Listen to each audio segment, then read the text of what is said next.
कहते लोहे का एक टुकड़ा घनाकार है जिसका किनारा 14 सेंटीमीटर है। ओ माय गॉड, देखो तेरे सामने लोहे का एक टुकड़ा है जी, घन के रूप में है, ठीक है, देख रहे हो, ये लोहे का एक टुकड़ा जो घन के रूप में है। फिर कहता है इस टुकड़े को पिघला कर, अब इसको खूब पिघलाया जाता है, इस टुकड़े को पिघलाओ, एक छड़ बनाई जाती है। यार देखो एक छड़ बनाया गया, देख रहे हो, एक आपको छड़ बनाया गया। बोलेंगे जी सर दिख तो रहा है हमें भी, जिसका जो है व्यास 7 सेंटीमीटर है, तो छड़ की लंबाई ज्ञात करो। ओ माय गॉड, आओ मैं देसी में बता दूं इनका चक्कर क्या है। कहता बाबा एक लोहे का टुकड़ा घनाकार है, ये लोहे का टुकड़ा था जो मेरे पास एक घन के रूप में है, इसको क्या किया जाता है, इस टुकड़े को पिघलाया जाता है, इसको रिजल्ट में क्या किया जाएगा, पिघलाया जाएगा यहाँ पे, ठीक है। इनको पिघलाने के बाद हमारे पास एक छड़ बनाया जाता है, कुछ इस तरीके का छड़ बनाया गया जिसका व्यास 7 सेंटीमीटर है, तो छड़ की लंबाई बताए। चलो ठीक है, हम लोग निकाल लेते हैं। मान लो अगर ये 5 kg का है तो इसको पिघलाया होगा तो 5 kg का रॉड बना होगा। समझ रहे हो ना, जो जितना का होगा उतना का ये बनेगा रिजल्टेंट, क्योंकि इसी को पिघला के बनाया गया। 19-20 होगा तो उससे हमें क्या दिक्कत है पिघलने में। वही चीज है। तो लोहे का एक टुकड़ा है जिसका किनारा 14 सेंटीमीटर है, ठीक है ना। इनके सॉल्यूशन के लिए मैंने क्या किया, लोहे का एक टुकड़ा जिसका किनारा 14 सेंटीमीटर है, और लोहे का टुकड़ा क्या है, घन है, मतलब हम लोग क्या करेंगे, लोहे के टुकड़े का आयतन, ठीक है। आप चाहो तो पूरा क्वेश्चन को कॉपी पेस्ट लिख सकते हो। लोहे के टुकड़े का आयतन, क्या चीज बाबू, टुकड़े का आयतन। अगर मैंने इनके आयतन की बात किया माय डियर, तो हम लोग इनका आयतन जब लिखेंगे तो बोलेंगे सर जी लोहे के टुकड़े का आयतन होता है भुजा क्यों, मतलब 14 का पावर आपको 3 हो गया जी, ठीक है जी, ठीक है जी। ये चीज है, इस टुकड़े को पिघलाकर एक छड़ बनाई जाती है जिसका व्यास 7 सेंटीमीटर है। इस टुकड़े को पिघलाकर क्या किया जाता है बाबू, एक छड़ बनाई जाती है। बोलेंगे सर जी एक बात बताइएगा जी, ये छड़ तब बेलन जैसा लग रहा है। हो यार ये तो हमको भी लग रहा है। बोलेंगे सर जी हमको भी लग रहा है जी, क्यों ना बेलने का आयतन निकालेंगे जी। हाँ तो छड़ का आयतन जी, ठीक है ना, छड़ का आयतन मतलब बेलन का आयतन। देख रहे हो फिगर आपके सामने है, समझ लो क्या है जी, क्या दिख रहा है आपको, छड़ का आयतन। बोलेंगे सर जी पाई स्क्वायर एच, तो ये सब तो फार्मूला हुआ पाई। अच्छा व्यास 7 सेंटीमीटर है दोस्तों, तो व्यास जो होता है ना, त्रिज्या 2 से भाग लग जाती है यार, त्रिज्या में निकालेंगे तब कमाल करते हैं आप भी ना, कंफ्यूज आ जाते हैं क्या।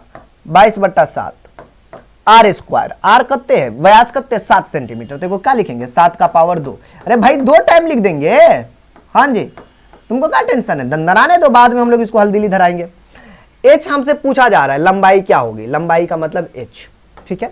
बोलेंगे ठीक है सर, हमें इन सारी मैटर को समझ में आ गया जी, ठीक।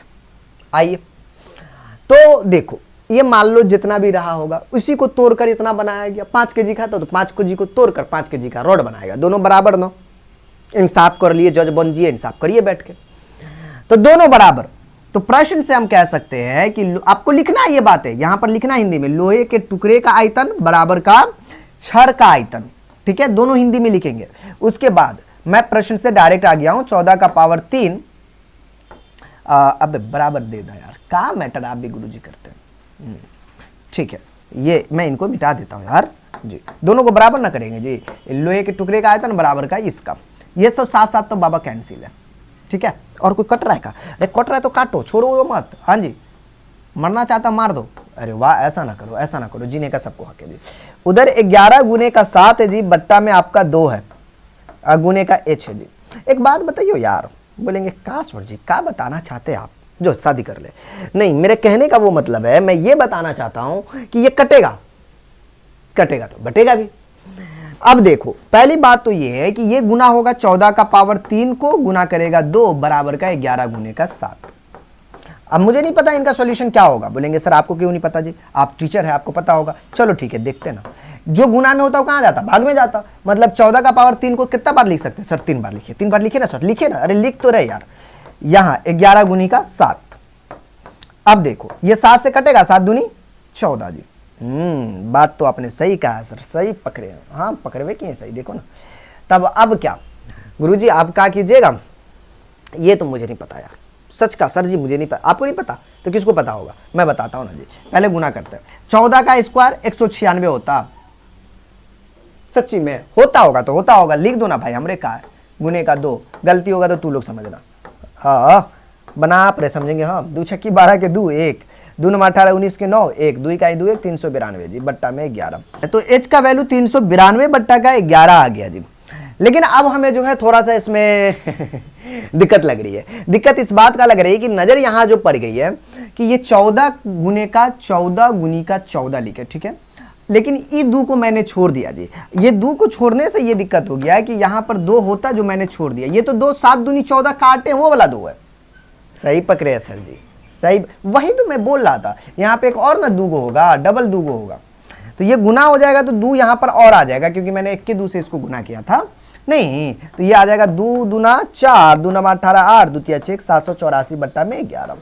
ठीक है, हाँ अब इतना आ गया, लेकिन आपको आंसर में देखिएगा तो पूर्णांक में दिया हुआ, इसी को पूर्णांक तो भाग लगाइएगा तो पूर्णांक टूट जाएगा। 71.3 बट्टी का 11 हो जाएगा। ठीक है, इसको इससे गुना कीजिए, जोड़ दीजिए, उतना आ जाएगा, पक्का आ जाएगा, प्रॉमिस प्रॉमिस। ये आ जाएगा। या फिर इसको आप चाहो तो भाग भी लगा सकते हो, तो इसको भाग लगाएंगे तो 71 पॉइंट का समथिंग ऑफ कुछ आता है, तो देख लीजिएगा। ये चीज आपका आंसर वैसे ये दिया हुआ है 10 सेंटीमीटर। ठीक है, तो ये चीजें था, तो ये बन गया जी, कोई उतना खास था नहीं, लेकिन क्वेश्चन अच्छा था यार।